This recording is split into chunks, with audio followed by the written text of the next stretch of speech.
Quem não for utilizar o microfone, por favor, isole seu microfone para não entrar ruído de fundo, para É, que a vou nossa fechar. gravação fique a melhor qualidade possível.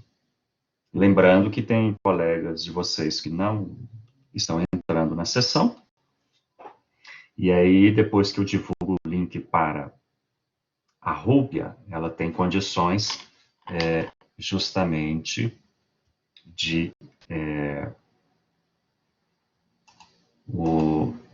permitir a vocês, a esses alunos aí que têm o acesso. Então, todo mundo isolou o áudio, então nós vamos começar. A nossa aula de hoje tem como tema dogma e dogmatismo. Essa aula, eu vou fazer uma explanação inicial, dizer qual o papel dessa aula para a nossa disciplina.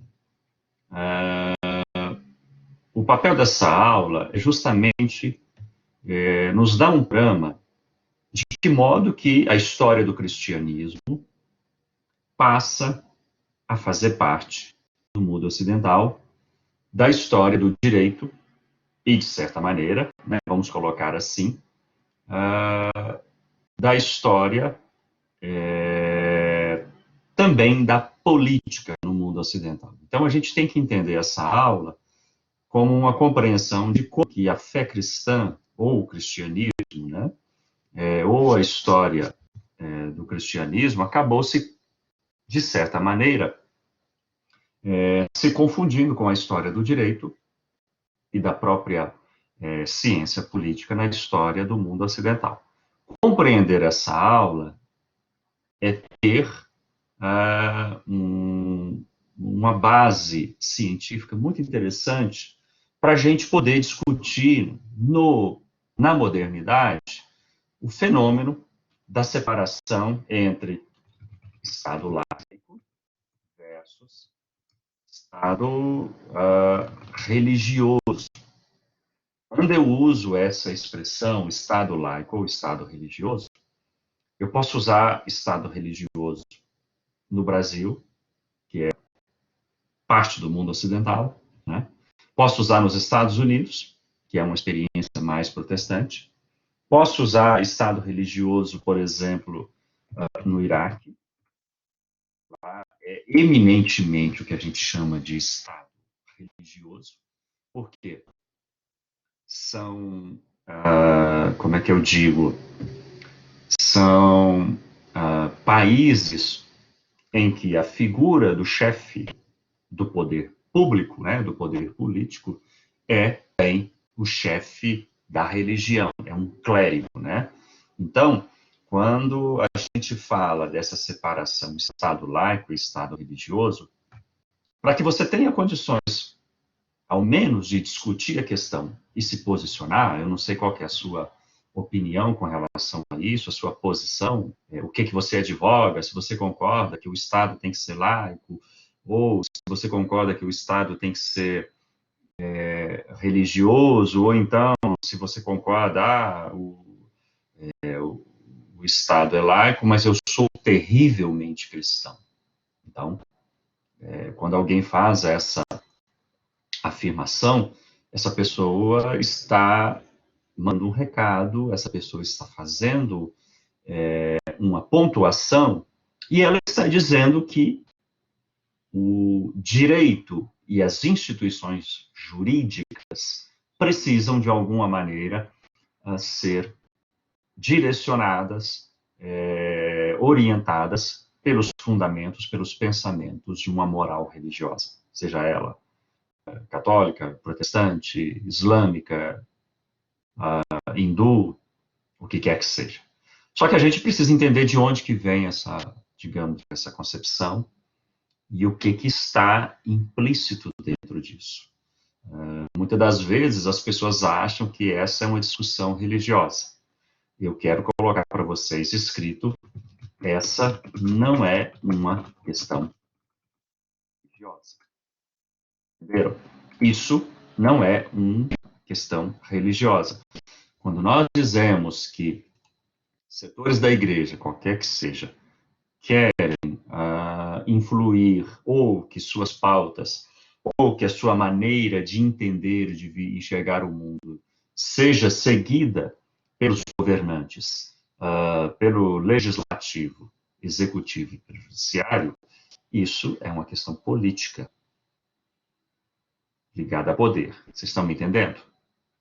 Quando qualquer igreja quer que suas posições sejam respeitadas, seguidas, não significa que isso é uma questão religiosa. Ah, não, mas defender a vida é religião. Não, nós estamos falando de direito. Eu vou escrever em letras bem garrafais, você não esqueça. Nós falamos de direito, nós estamos falando de poder. Estamos falando de justiça, não estamos falando de qualquer outra coisa que não seja poder. Quem exerce esse poder? Fundamentado em quem é esse poder? Sempre, quando falamos de direito, nós estamos falando de poder, né? Ah, o direito não é a justiça? Nós vamos, nas aulas seguintes, começar a clarear isso. Direito é poder. Poder é política. Então, direito está ligado à política. Então, vamos entender isso. Então, é o seguinte. Tendo feito essa explanação, nós podemos entender do que se trata dogma e dogmatismo. Essa questão ela é muito importante porque quando nós estamos falando de dogma e de dogmatismo, nós queremos, obviamente, fazer menção a uma compreensão ou uma visão de mundo que surgiu basicamente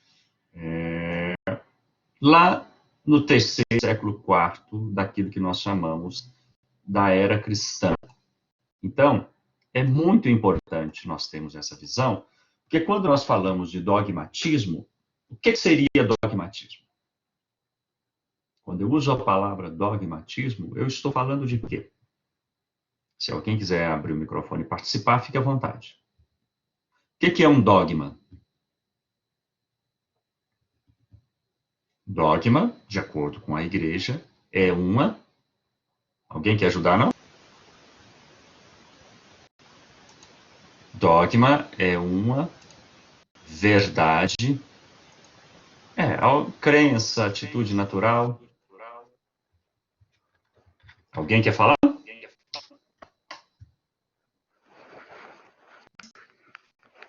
Basicamente, dogma, de acordo com a igreja ou a religião, nós chamamos de uma verdade inquestionável.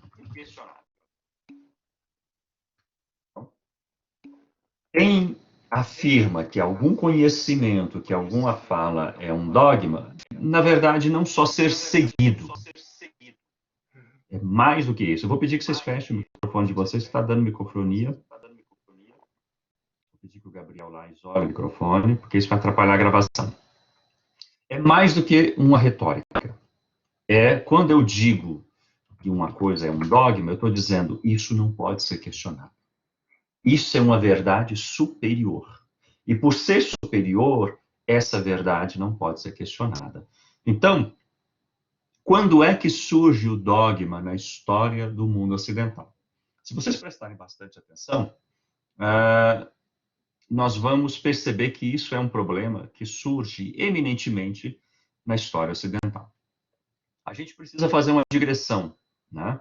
A partir do século IV da era cristã, nós temos um evento que é a conversão do imperador Constantino ao cristianismo. Isso aqui é muito curioso da gente entender. Vamos só reparar, historicamente, que até esse momento, no ano 330, mais ou menos, quando é datado, colocado a conversão de Constantino, o cristianismo ele era, digamos assim, uma dissidência do judaísmo. Então, vamos imaginar que lá no seu início, o cristianismo é uma pequena dissidência, nasce dentro do judaísmo. Só que essa dissidência ela vai crescendo, os seguidores de Cristo, né? Os discípulos, eles vão crescendo, Cristo morre, mas essa fé continua se propagando. Com a primeira perseguição aos cristãos, eles vão se fixar lá nas cidades do mundo greco-romano, né? E a partir daí, esses 330 anos depois da morte de Cristo, o cristianismo vai crescer, vai florescer, né? Nós conhecemos lá os textos do apóstolo São Paulo, e esse florescimento, ele vai fazer com que o cristianismo ganhe uma grande notoriedade, apesar de ser perseguido dentro do Império Romano.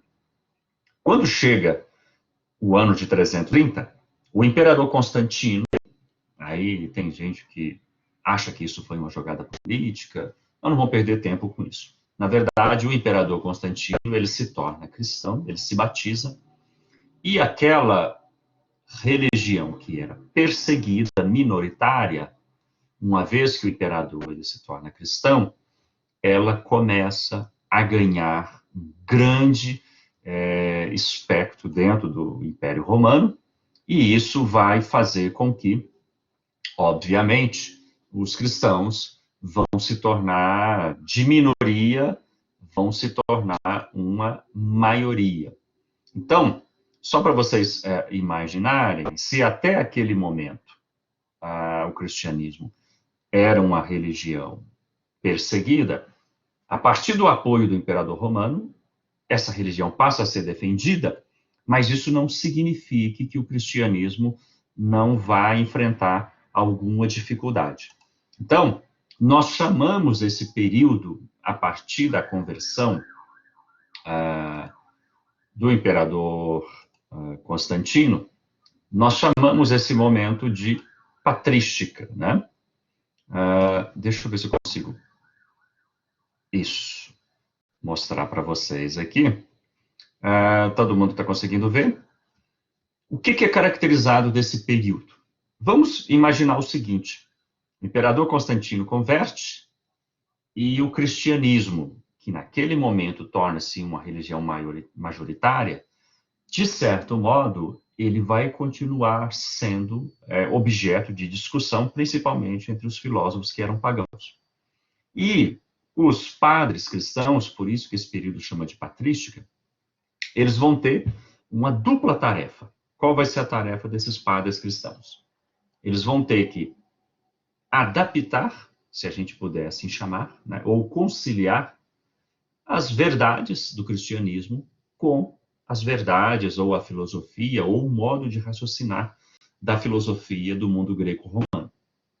E, por outro lado, além de tentar fazer essa conciliação, de verter o cristianismo para dentro desse novo momento, eles vão também defender a fé cristã dos ataques pagãos. Então, sobre o primeiro ponto, a gente precisa entender que o cristianismo ele tem ideias, noções que são muito distintos e desconhecidos para os gregos daquela época. Então, imagine uma religião que sai do judaísmo e tem, noções como criação do mundo, pecado original, encarnação e morte, juízo final, ressurreição. Já que a gente está na época da Páscoa, né? E estamos aí dentro dessa quarentena, imagine você falar de ressurreição para filósofos pagãos no século IV. Então, a partir do século IV, os padres cristãos eles vão ter um desafio muito grande. E vai surgir, a partir da tentativa de passar essas ideias para o mundo pagão, muitos embates com esses filósofos pagãos. Muitas dificuldades, porque em alguns momentos, né, os filósofos pagãos vão questionar, vão duvidar, vão desacreditar e dizer, olha, vocês estão falando coisa que não faz sentido, vocês estão falando coisas que para nós não tem nenhum significado. Então, esses embates, eles vão trazer muitos problemas, né? Como eu disse aqui, além de tentar vender essas ideias novas, você tinha que defender.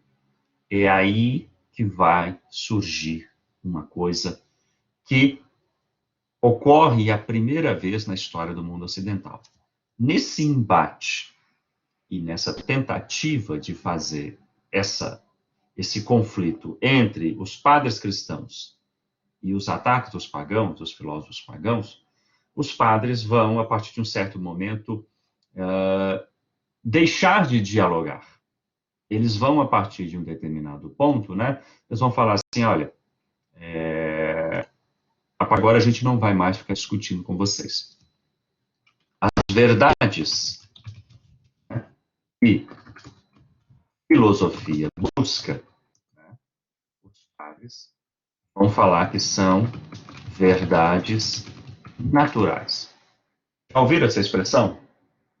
Olha, tudo que a filosofia grega tentou fazer, né, nesses, digamos assim, vamos colocar século VI a.C. até agora, século IV, nesses quase 1000 anos, foi buscar a verdade. Só que a verdade que vocês, filósofos pagãos, ensinam é uma verdade natural, que advém do esforço humano. Né?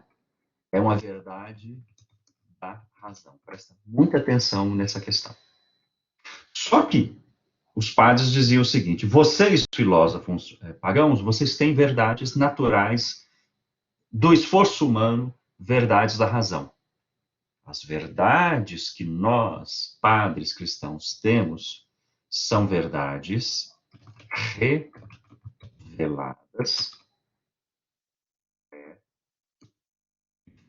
do próprio Deus. Você consegue perceber que, sem talvez desejar isso, os padres vão criar aquilo que a gente chama de uma dicotomia. Dicotomia é quando eu tenho duas afirmações que são totalmente antagônicas.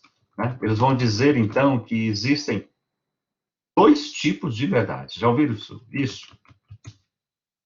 Já viram essa afirmação? Dois tipos de verdades. Acho que a gente A tem. minha e a sua. Exatamente, né, Luciana? Eu acho que aí é que é complicado. Porque se a gente fosse falar epistemologicamente, verdade só pode ser uma. Vocês concordam? Não dá para ter duas verdades, né? Embora, geralmente, quando alguém chega no tribunal, né, eu gosto de citar esse exemplo, quando alguém chega no tribunal, por exemplo, um casal que está se separando ali, tendo uma questão de direito sucessório, o marido tem uma verdade, vocês concordam? A esposa tem outra. A verdade do marido é que ele quer, talvez, não dividir ou dividir do jeito dele. A esposa tem uma outra verdade. Só que os padres, além de eles falar que existiam duas verdades, eles criaram. Pode ter dois pontos de vista, Gabriel. Só que o problema é que os padres não estavam falando de ponto de vista. Eles estavam falando de verdades. Eles disseram, né? Há uma verdade revelada que provém da filosofia, da razão, do esforço, do entendimento humano. Aí os padres falavam: essa verdade que vocês procuram, essa filosofia é muito interessante, isso que vocês fazem é muito lindo, é muito bonito, é muito importante, mas é humano. Vocês estão me entendendo? É humano. A verdade que a igreja tem, né? Aliás, eu fiz uma confusão ali. Apaga o que eu escrevi aí, né? A verdade natural é a verdade da filosofia. A verdade da igreja, dos padres, não é natural. Ela é revelada. É uma verdade da fé. Então, ao dizer que tem duas verdades, na verdade, os padres estão dizendo: existem duas, mas existe um tipo de verdade que é superior à verdade da filosofia. Então, eu não só tenho duas verdades, eu tenho uma gradação. Eu tenho uma verdade, digamos assim, quase verdadeira, né? Mas é humana, imperfeita. E a igreja tem uma verdade sobrenatural, divina, revelada, de propriedade de quem? Vamos ver se vocês estão entendendo. A quem pertence a verdade revelada?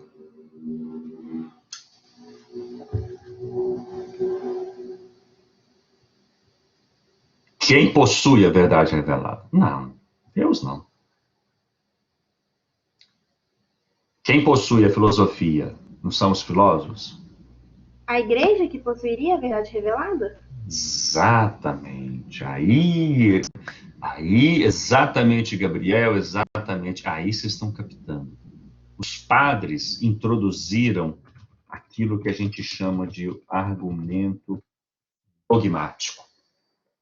É, o Papa e os seus representantes, mas na verdade, por extensão, quem é dono da verdade superior, absoluta, divina, revelada?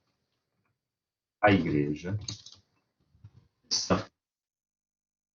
Surgiu, então, a partir da patrística, preste atenção, isso é matéria de prova, surgiu uma dicotomia que nunca havia existido antes na história do mundo ocidental. Por que eu estou dizendo que nunca? Nunca antes na história do mundo ocidental. Vocês vão gostar dessa expressão, nunca antes na história. Porque antes dessa afirmação de haver uma verdade da fé e a outra da razão, os padres criam, por assim dizer, o conflito fé versus razão. Por que ele não existia antes? Principalmente quando você lê os filósofos gregos, Platão, Aristóteles, Sócrates. Para o mundo grego, era impossível pensar que fé e razão fossem coisas, digamos assim, irreconciliáveis. Na verdade, para os gregos, fé e razão eram duas, como é que eu digo? Eram duas faces, né? Por assim dizer, dentro da experiência do próprio povo grego. Então, não é possível você falar que essas coisas conflitassem. Só que, curiosamente, para os padres, sem eles perceberem, eles vão criar essa dificuldade. Né? Olha que coisa curiosa. Ela não existia. Não existia esse problema. Mas, a partir, né, da patrística, a razão vai se tornar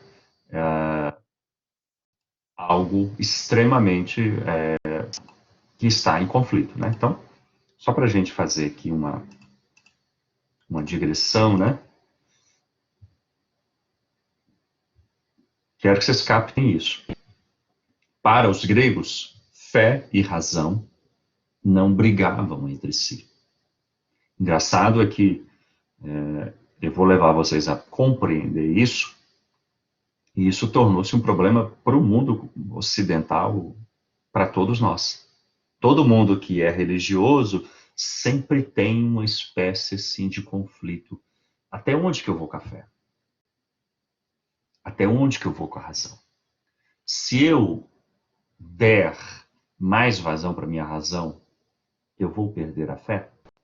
Ou se eu trabalhar apenas no plano da minha fé, eu vou me tornar uma pessoa ignorante?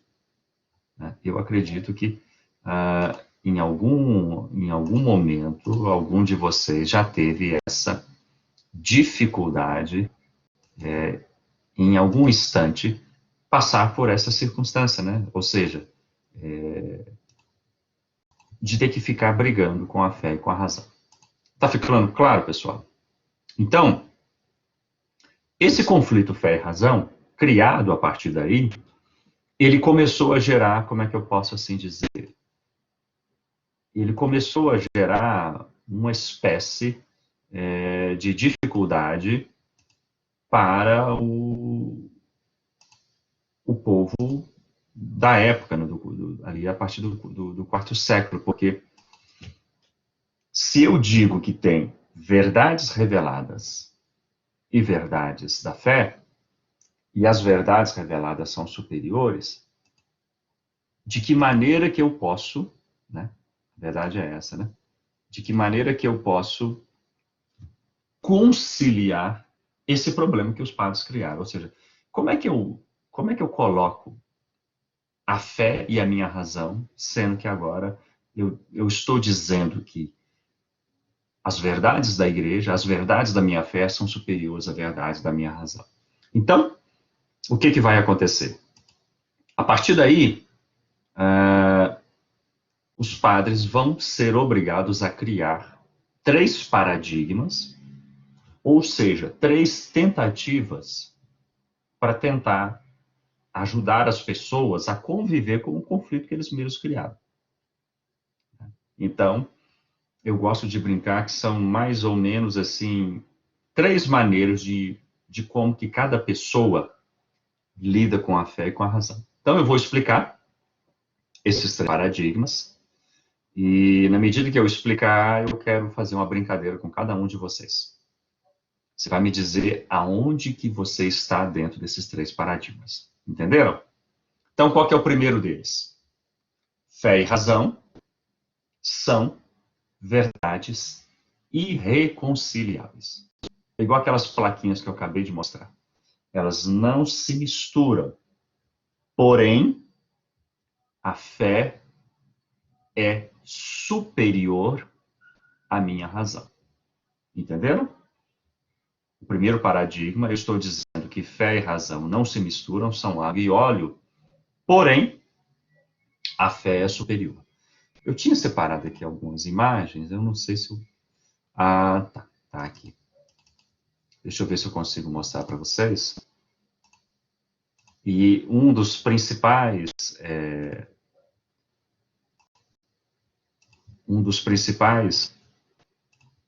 advogados dessa compreensão é o Santo Anselmo, né? Quando ele diz fé e razão são irreconciliáveis, porém a fé é superior à razão. Ele está dizendo o seguinte: eu não tenho que compreender, eu tenho que primeiro crer, primeiro eu tenho que ter fé, para depois eu ter razão. Entenderam? É mais ou menos o seguinte, essa segunda parte. Creio para compreender. Ou seja, fé e razão são irreconciliáveis, né? Porém, a fé é superior, né, à razão. Claro, pessoal? Segundo paradigma, a fé e a razão podem sim ser conciliadas, elas são conciliáveis. É possível que uma pessoa consiga trabalhar, né, ao mesmo tempo, né, no dia a dia.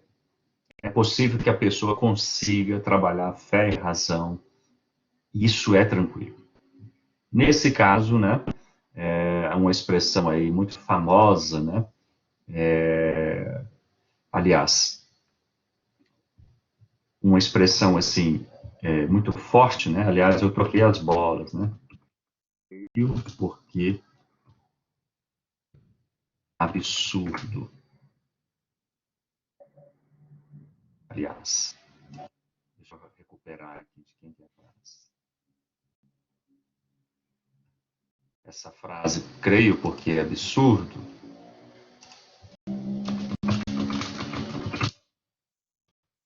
Na verdade, ela é do primeiro, né?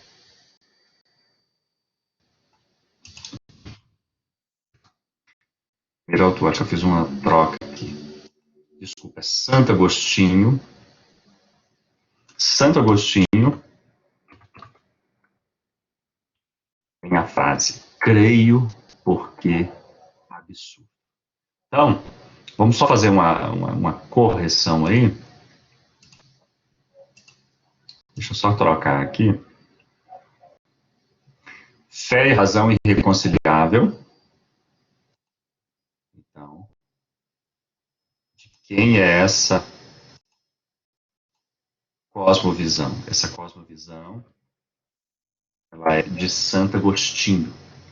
Creio porque é absurdo. Ou seja, eu não tenho que entender a minha fé.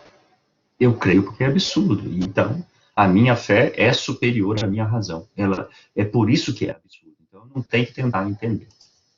Ok, gente?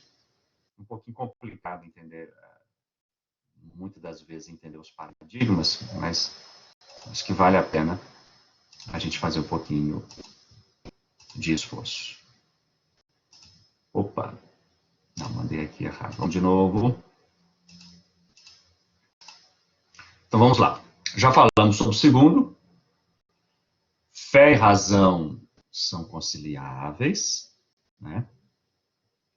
Só que aqui é o seguinte, eu estou dizendo que elas podem ser conciliadas, né?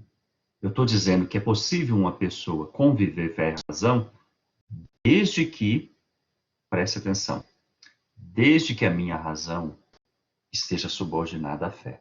Aqui é o seguinte, aqui é o paradigma daquela pessoa que é mais ou menos o seguinte, olha, eu até estudo, mas a fé é superior para mim em todas as coisas. Eu aceito a razão, mas ela tem que estar totalmente subordinada à minha fé. Então, é uma possibilidade de entrada da razão, mas é uma razão subordinada à fé. Por isso que ele fala, eu creio para compreender. Primeiro eu tenho fé e depois eu compreendo. Primeiro eu tenho fé e depois eu tenho ciência. Ok, pessoal? Vocês devem estar achando que o nosso professor hoje está complicando a nossa vida. Mas não, vamos continuar aqui. O por último, aí seria um paradigma, digamos assim, liberal. Né? Eu acho que foram daqueles padres que depois eles colocaram os padres na fogueira. Né? Se eu tivesse lá, eles iam fazer isso comigo, eles iam me colocar na fogueira. O primeiro é daqueles bem religiosos, né? A fé é superior e não conversa com a razão. O segundo, não, dá para conciliar, mas a razão tem que estar subordinada à fé. A fé continua superior. E o terceiro, você mistura fé com religião. Elas são irreconciliáveis. Cada uma tem seu campo de atuação. Com a fé, eu cuido das coisas da minha salvação, da minha fé, do meu bem-estar espiritual, da minha vida futura, mas com a minha razão, eu cuido do meu trabalho, eu cuido dos meus estudos, de como que eu vou viver, de como que eu vou sobreviver. Entenderam, pessoal? Entenderam os três paradigmas? Eu preciso agora da ajuda de vocês. Entenderam sim ou não? Abra o microfone aí, porque agora eu quero ouvir vocês. Todo mundo entendeu? O terceiro aí misturou, professor. Misturou. Deixa eu explicar rapidamente os três, pode ser? Pode ser, por favor. Vou fazer uma perguntinha para vocês, né? Porque acho que eu misturei porque eu acabei trocando Santo Agostinho com Santo Agostinho aí. Né? O primeiro paradigma é aquele que diz fé e razão, lembra das duas placas, estão em direções opostas. Não mistura fé com razão. E fé é sempre superior. Verdade revelada, entendeu? A fé é superior à razão. O segundo são dos religiosos moderados. Não. É possível fazer fé e razão. Eu estou fazendo aqui os gestinhos com a mão para vocês entenderem. É possível misturar fé e razão. Desde que a fé fique por cima e a razão subordinada. Ok? E o terceiro é liberal. Não. Fé e razão são coisas. Cada um tem seu campo, não podem se misturar. Com a fé, eu cuido da minha salvação, do meu bem-estar com Deus. e com a razão eu cuido do meu trabalho, dos meus estudos, da ciência, da minha vida. Eu não misturo essas duas coisas. Nenhuma tem que estar por cima da outra. Eu deixo cada uma funcionando dentro da minha cabeça. Melhorou um pouquinho? Sim ou não? Sim. Então agora eu vou fazer uma brincadeira com todos vocês. Levante a mão ou me diga sim quem raciocina de acordo com o primeiro paradigma. Em um dos três você tem que estar. No mundo ocidental você não escapa. Quem aí acredita, pensa, raciocina, vive o dia a dia conforme o primeiro paradigma? Levanta a mãozinha, diga sim, diga eu. Ninguém. Eu acho que vocês não estão sendo honestos comigo. Deixa eu ver quem está aqui na sala de aula. Eu acho que vocês não estão sendo honestos comigo. Ninguém aqui vive desse jeito? Eu não. Vamos continuar, daqui a pouco eu explico isso melhor. E quem está no segundo? Quem aí raciocina de acordo com o segundo paradigma? Você não se enquadra. O Cristiano está no segundo. Eu me encaixo no segundo. Então quer dizer que dos 15, a maioria, 12 estão no terceiro, é isso? Sim. Eu sim. Vocês estão mentindo. Eu sim. Sério. Desliguem aí o microfone de vocês para evitar essa microfonia. Então agora eu vou explicar com fatos concretos cada um dos três paradigmas. E aí vou perguntar de novo. Como é que funciona o primeiro paradigma? Fé superior à razão. Eu vou pegar o exemplo que está na moda, que todos os dias está aí comentando, vocês não vão ficar com raiva de mim não, mas eu vou pegar a bendita da cloroquina. Suponhamos que não desejo isso, eu só estou supondo, pelo amor de Deus, não fique com raiva. Mas suponha que algum de vocês venha, existe uma possibilidade, estão falando de 50%, todos nós vamos sair do vírus do Covid-19 ao final da quarentena. Uns nem vão ter sintomas e tudo, o perigoso são o grupo de risco. Mas suponha que todos nós vamos contrair o vírus do coronavírus. E aí, a pessoa que raciocina pelo primeiro paradigma, ele vai falar assim: eu não preciso da cloroquina. Eu tenho fé, eu vou orar, eu vou falar com Deus, e Deus vai me curar do Covid-19. Não preciso da cloroquina. Entenderam? Então vamos lá. Quem está no segundo paradigma, né? O Cristiano aí falou que está no segundo paradigma. Quem está no segundo paradigma contrai o Covid-19 e diz: olha, eu acredito em Deus, mas eu também tenho fé. Então, eu vou pegar essa cloroquina. Não tem estudo nenhum que comprova ela, né? O presidente está falando dela aí. Então, eu vou fazer o seguinte: eu vou colocar essa cloroquina na mesa e vou orar por ela. Senhor, abençoa essa cloroquina, faz com que essa cloroquina funcione comigo, porque se o Senhor não abençoar essa cloroquina, eu não vou ser curado. Ou seja, a pessoa vai buscar tratamento. A pessoa vai buscar a ciência, ela vai ouvir a ciência, mas ela vai subordinar a ciência à fé. Eu já ouvi gente falar assim comigo: Aparecido, eu estou com câncer, câncer, eu fui lá e o médico falou comigo, eu falei, ó, eu tô te ouvindo aqui porque Deus colocou você, mas se Deus não me curar, você não vai fazer nada por mim. Então, o segundo, ele concilia. Ele vai tomar a cloroquina, mas ele vai orar e ele tem certeza que o que vai curar ele é a fé dele fazendo a cloroquina funcionar.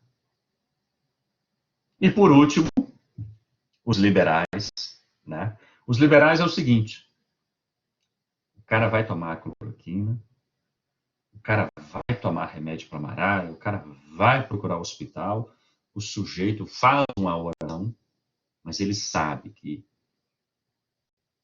a fé sozinha não dá conta, então ele precisa da ciência.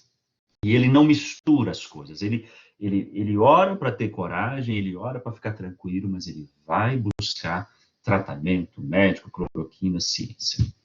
Ah, agora todo mundo é da terceira? Engraçado, eu achei que você estava na primeira. Eu já era da terceira, tá, gente? Olha. Eu não sabia, não. Eu perdi na pergunta. Eu tô achando que a maioria de vocês é da primeira. Não, Engraçado que em sala de aula, a maioria é da primeira. Ah, eu não sou. O Cristiano continua na segunda, né? O Cristiano tá tranquilo. Mas assim, agora perguntando para vocês, assim, muito discretamente. A maioria do povo brasileiro. Aonde, dentro desses três paradigmas? O que vocês acham? O terceiro? Gente, terceiro de pessoa liberal. eu acho que eu nasci Muito a um. escolarizada, viu? Eu acho que é o primeiro. Terceiro. Terceiro. Primeiro ou Vamos segundo, brincar. professor? Vamos brincar aqui. Aonde que uma. Eu vou brincar com vocês agora, vocês vão reclamar comigo por Vitor. Antes de brincar. O primeiro, geralmente, é a pessoa pentecostal. É aquela pessoa. Gente, assim, tirando agora a cloroquina, falando sério. É gente que está com câncer e não faz cirurgia, não toma quimioterapia. Vocês nunca viram isso, não? É gente que fala, não, só a fé me cura.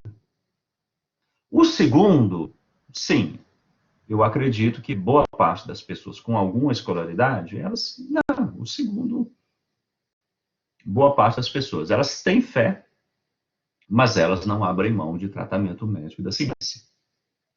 E o terceiro é um paradigma muito liberal, né? O terceiro é a pessoa que tem a sua fé, a sua religião, mas sabe que precisa, as coisas vão acontecer de modo pragmático. Agora, o seguinte, você pode até fazer uma leitura aí, né? Você pode até, pelo discurso de uma pessoa, você pode até nesse governo colocar onde que está o Mandetta, onde que está o Bolsonaro e onde que está o Sérgio Moro. Acho que ninguém gostou da brincadeira, né? Ah, eu gostei. Mas...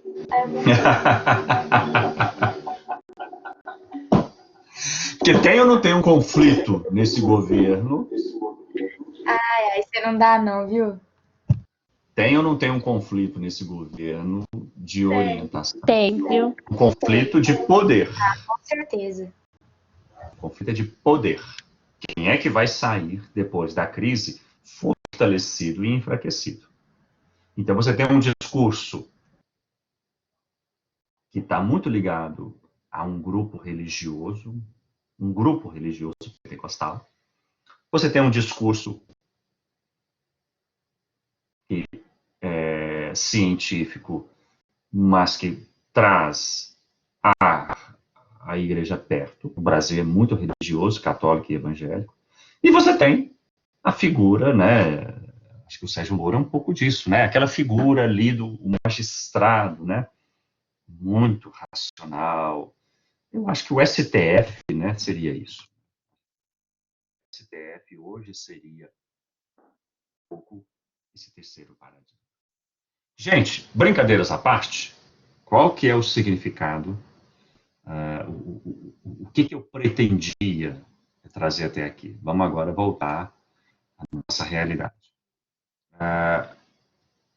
O que eu pretendia trazer?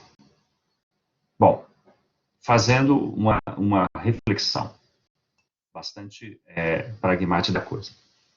No mundo ocidental, é nesse século IV que começa o conflito fé versus razão. É um conflito de fé? É um conflito de racionalidade? Sim, é um conflito de fé e racionalidade. Mas é mais do que isso. Vamos voltar à expressão dogmatismo. Quando os padres começaram a dizer para os filósofos, nós não vamos mais discutir com vocês, porque as verdades que a igreja tem são superiores, os padres começaram a criar aí a força do dogma. E ao criar a força do dogma, eles criaram um argumento de autoridade. Na verdade, autoritarismo. Né? As verdades que a igreja possui são superiores às verdades da filosofia. E a partir daí, o que vai acontecer? O cristianismo ele vai se fortalecer poderosamente, ele vai ocupar diferentes espaços, não só da vida pública, da vida religiosa, e ao ocupar esses espaços, o cristianismo ele vai, digamos assim, começar a influenciar a forma como o poder vai ser exercido. Então, a partir daí, os papas vão, de certa maneira, validar os imperadores e os reis, tanto a fase imperial como depois nós vamos ter, na próxima aula, dentro do avanço da Idade Média, aí dos próprios reinados, né, dos primeiros estados monárquicos, né? Então, e aí nós vamos ter muito claro o que é a ideia de um Estado laico dentro da experiência ocidental. Estado laico é um Estado governado pela Igreja. Ah, não, é um Estado que preza os valores, a ética, o princípio da vida. Eu lembro que até uma aluna ontem, eu pedi para tomar cuidado, porque eu sou muito crítico, né? Gente, Estado laico não é um Estado que defende a vida, isso é balela. Acreditar nisso é não conhecer história, não entender o que é poder, não entender o que é direito. Estado laico é Estado governado pelos homens da igreja. Então, vamos entender as diferentes formas de poder que pode existir dentro de uma democracia. Você tem o poder político, exercido por profissionais da política. Você tem, geralmente, é o poder legislativo, né? Senadores, deputados. Você tem o poder judiciário, que é exercido pelos juízes, né? Então, o poder político. Você tem o poder executivo, que é exercido pelo primeiro-ministro ou pelo presidente, se for o nosso caso aqui. Né? Você tem, em alguns casos, o poder militar, quando os estados se tornam ditatoriais, eles passam a ser governados por entes do poder militar. E você tem o poder religioso, nos estados laicos, em que clérigos, né? Iraque, Irã, alguns países muçulmanos, né? Em que os clérigos, né? Aí no caso os sacerdotes daquelas religiões, ele é não só o chefe da igreja, como ele é o chefe do executivo. Então você falar para mim que estado religioso é um Estado que tem valores da vida, isso para mim é balela. Estado religioso é Estado onde os interesses da igreja estão totalmente protegidos. Os homens da igreja governam. E Estado laico, o que seria Estado laico? Estado laico, aí é a concepção de que não deve haver interferência do poder religioso na esfera do poder político. E aí talvez o seguinte, nós falamos daqueles 3 paradigmas, né? Vamos voltar lá de novo lá. Não precisa nem dizer que isso cai na prova, né? Falamos dos 3 paradigmas. Eu perguntei para vocês porque eu acredito que a maioria de vocês tem alguma relação com a religiosidade.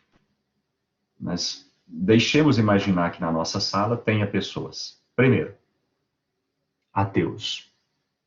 Um ateu não se encaixa dentro disso. Dentro da nossa visão ocidental, não. Ou, se a gente puder imaginar mais, vamos supor que na nossa sala de aula tenha pessoas muçulmanas. O Brasil é um país católico, com 30% de evangélicos. Ou, de certa maneira, o Brasil é um país cristão. Então, Professor, meu tá mudo. ficou mudo?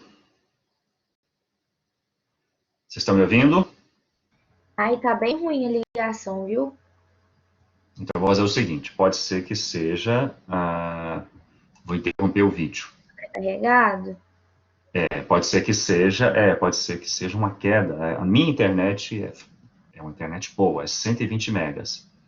Mas como todo mundo está usando a A internet, gente preocupada agora. como todo mundo está usando a internet, então, assim, há um congestionamento. Vocês estão me ouvindo bem agora? Que eu desliguei o áudio. Me dá um ok aí, quem está me ouvindo bem. Tá melhor.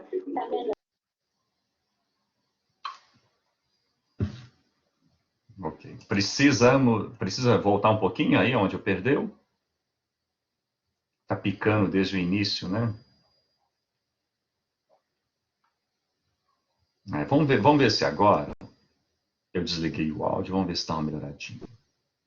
Então tá, eu vou retomar um pouquinho a explicação que eu estava dando. Eu vou parar também de... Isso, vou tirar tanto o meu vídeo quanto o slide. Mas o que eu estava dizendo é o seguinte, por que existe essa briga Estado laico versus Estado religioso? Do ponto de vista da igreja, a gente sabe por que os homens da igreja e os homens que representam a igreja ou foram votados pela igreja, por que eles querem que o Estado seja religioso? Para beneficiar a igreja e seus interesses. Nada de valores da vida e da fé. Esquece a religião. A questão é política. Estado religioso é porque os religiosos querem mandar. O Estado laico é um movimento liberal em que as pessoas que não são ligadas diretamente à igreja, ou mesmo que sejam, entendem que a sociedade ela é plural, multirracial, multirreligiosa, ou seja, a sociedade é composta de brancos, negros, brasileiros, imigrantes, descendentes do que quer que seja. A sociedade ela é plural, formada por hétero, homossexuais, transexuais, o que quer que seja. A sociedade é formada por homens, mas também por mulheres.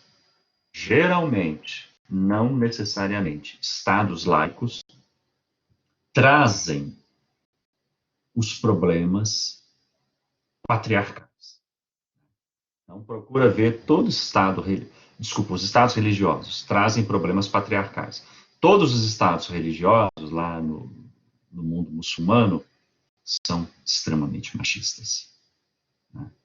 Não vai ter mulher governando, não vai ter mulher na política, é só clérigo homem. Então, esse movimento liberal que vê a sociedade como plural, multirracial, entre homens e mulheres, pessoas de diferentes orientações sexuais, e é também formada por ateus. Então, esse movimento dentro do direito, ele entende o seguinte: por que eu vou ter um Estado religioso, católico ou evangélico, se eu tenho uma sociedade com mais de 200 milhões de pessoas que são descendentes de índios, negros, europeus, descendentes de imigrantes, brancos, negros, pobres, ricos, homens, mulheres, homo, heterossexuais, católico, evangélico, budista, ateu, espírita. Eu não posso ter um Estado religioso, porque ao ter um Estado religioso, eu desrespeito as outras minorias. Não sei qual é a sua visão, mas eu estou, pelo menos, te dando historicamente de onde o problema veio, o que é o problema, porque ele é político. E aí, você pode continuar com a sua postura, com a sua posição, mas pelo menos você tem condições históricas, pelo menos, de se situar.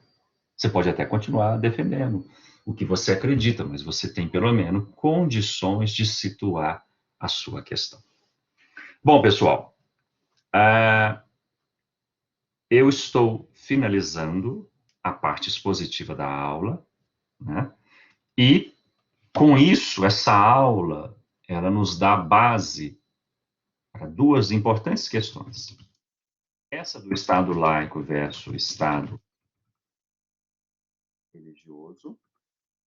E depois ela nos dá base também para a ideia de direito natural ou direito divino. Mas vamos ver isso na próxima aula. Por enquanto, é só colocando. Então, é o seguinte. Eu coloco agora, né? Vou deixar o microfone aberto. Aliás, acho que ele já está até aberto. Para as reações. Isso, está aberto. As perguntas, as dúvidas, e aí fiquem vocês à vontade para perguntar, tá bom? Quem quiser perguntar, levanta a mão, por favor. Alguma dúvida? Ficou claro para todo mundo?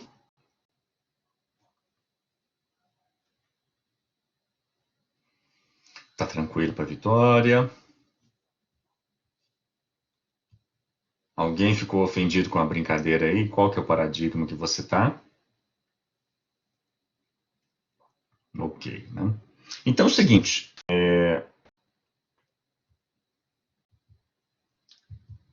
se não tiver nenhuma pergunta, nenhuma manifestação, nós estamos praticamente aí encerrando a nossa aula. Eu vou pedir a vocês assim que dêem uma olhada no texto, ouçam de novo essa aula.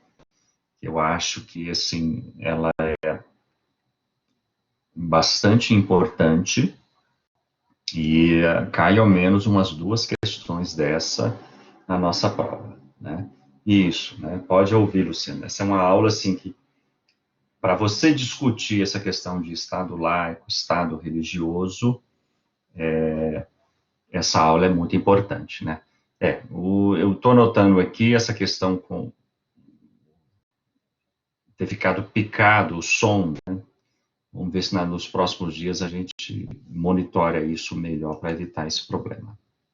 Ok. Sem dúvidas, está todo mundo tranquilo? Bom, se não tem nenhuma pergunta, eu vou liberar vocês para o merecido descanso. Isso. Boa Páscoa. Que a gente consiga continuar aí, né, esperançoso, com vontade de continuar vencendo, né? E aí, na próxima aula, nós vamos ter aí as discussões relacionadas ao direito natural, mas na acepção do cristianismo, né? Vamos recuperar aí o Santo Agostinho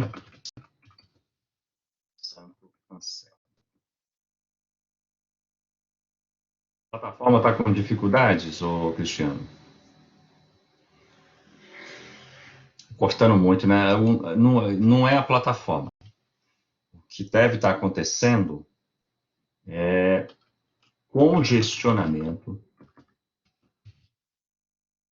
na internet. Você tem que imaginar o seguinte: nesse momento, a PUC, Isabela, a UNA, a Newton Paiva, vocês têm que imaginar que todas as faculdades no país inteiro estão usando a internet. Sem contar que quem não é estudante está no Netflix, né, assistindo temporada. Então, de fato. Então aí, mas é bom quando nas próximas aulas, se continuar aplicando, vocês me avisam, porque hoje eu usei o meu vídeo com a exposição de um slide, né? Ou seja, eu estava mandando duas informações para vocês.